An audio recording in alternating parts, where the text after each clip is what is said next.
Hier hören wir jetzt mit Hintergrundgeräuschen und bei mäßigem Wind eine Testtonaufnahme der Insta360X3.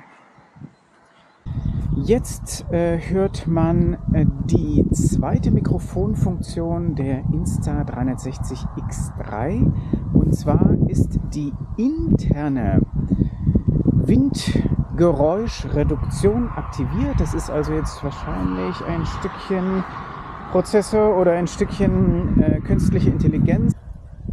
So, und jetzt sind wir bei der internen Aufnahmefunktion mit den Stereo-Mikrofonen.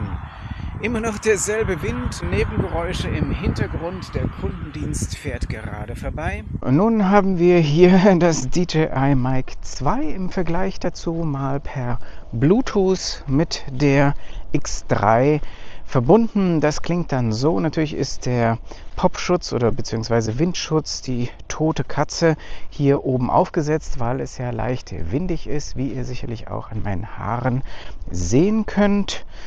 So klingt es dann. Übrigens keine zusätzliche Noise Reduction im DJI Mic 2. Ich wende lieber im Nachhinein Rauschreduzierung auf das Audiomaterial an. Und übrigens, wenn du interessiert bist an einem genauen Test des DJI Mic 2, dann gibt es hier oben in der Ecke auch noch ein spezielles Video dazu. Interne Aufnahme DJI Mic 2. Ich nehme mit 32 Bit auf, leider nur bis zu 48 Kilohertz möglich, aber immerhin.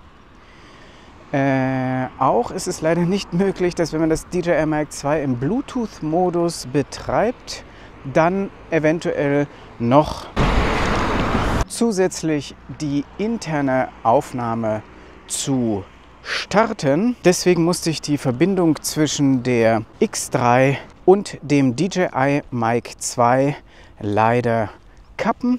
Das ist halt trotzdem jetzt die Möglichkeit. Da sieht man nochmal sozusagen, dass wirklich die interne Aufnahmequalität des DJI Mic 2 noch wesentlich besser ist als die Bluetooth-Verbindung. Und wie man in dem Test, auf den ich eben schon verwiesen habe, auch sieht, ist die interne Aufnahmequalität sogar immer noch besser, als wenn man die Original DJI Mic 2 Funkstrecke verwendet. Also interne Aufnahme immer am besten.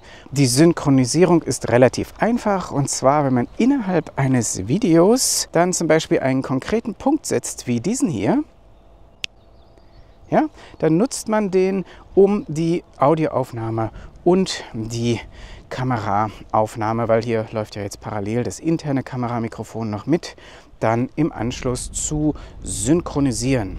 So, und übrigens, wie es aussieht, das war es schon mal wieder mit diesem kurzen Video hier. Es gibt noch eine Playlist hier oben in der Ecke, wo es alle möglichen verschiedenen Mikrofon-Reviews gibt, sowohl kabellose Funkmikrofone als auch kabelgebundene. Und ja, insofern weiß man jetzt schon mal, wie das DJI Mic 2 in der X3 klingt, aber auch die verschiedenen internen Soundaufnahmemodi der X3 haben wir jetzt dann mal abgearbeitet. Danke für deine Zeit, viel Spaß beim Recorden und bis bald!